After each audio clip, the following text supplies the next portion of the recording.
Now we'll see Mastercam toolpath.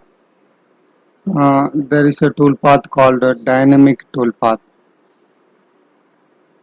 This toolpath you will not you cannot see in the older versions. I think it is started 2017 onwards. I think so. This is special toolpath. So in this tool should be a round nose tool. It will cut both the direction. So normally how it is happening, it will cut in the forward and retract and come back. Again it will cut in the forward direction only. But in this tool path, it will cut in the both the direction. But the condition is the tool should be a round insert. So now we'll see about this tool path. I have already done the stock setup and holding. So I will select the chain now.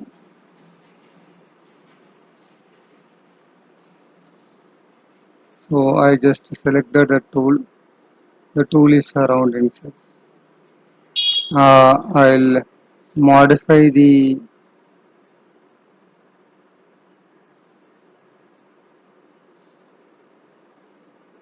so it is in inches now. So will so it's converted into inches. So radius divided by 25 point. I modify it. So tooltip is visible if you do draw tool. So the tool uh, dimension should be in the mm, but I think there is some bug here. So it will accept only round insert. So you can use these parameters here. Now you can see it here. You can use step over percentage. So I'll use 60 percentage. So this is the tool path radius, the retract radius. So you can give 50 percentage of tool radius. This is stock to leave on X and stock to leave on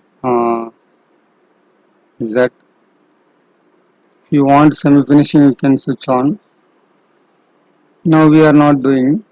Now you can see the cutting method zigzag.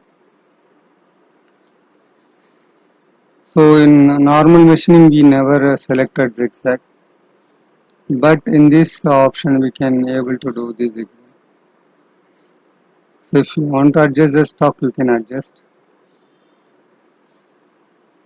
So little change I did it.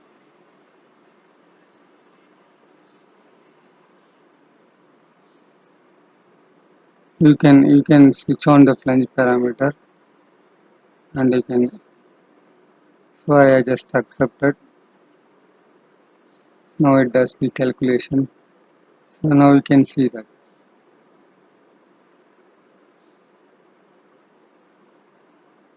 So we'll backplot. So you can see that at the forward direction and the return direction, both the way it is working. So it will cut in both the directions. So time will reduce, but you cannot use all the places this tool path. But exactly where there is a huge material is to be removed, that situation you can prefer this tool path. Now if using high speed means that the fundamental is same. So it means that your machine should be able to accept the very small helical moves. Then only you can use this high speed tool path. So now I just added one small semi-finished pass also here.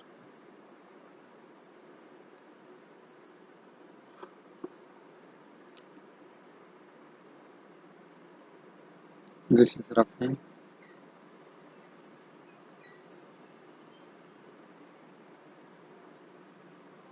This is what the dynamic tool path. So back in the solid verification, we are unable to see the semi-finishing. In the back plot, definitely we can able to see the semi-finishing toolpath, how it is look like. This you can observe that very small. This is a semi-finishing. If you want a little more semi-finishing was, you can add it.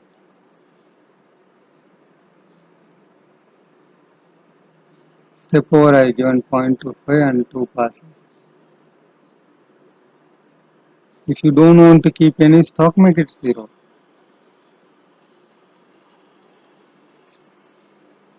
If you want to change the feed rate at the semi-finish, then you can modify and give. So now I put the 2 passes. This is what the dynamic roughing tool path. I unzoom it. You can see that this is the 2 passes.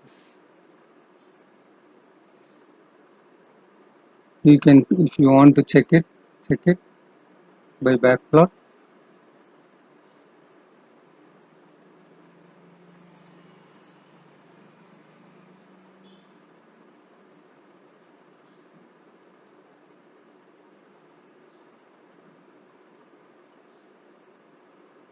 This is the first pass and this is the second pass.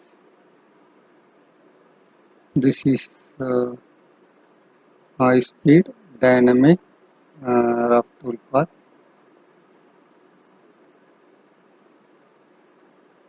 Next is the thread tool path.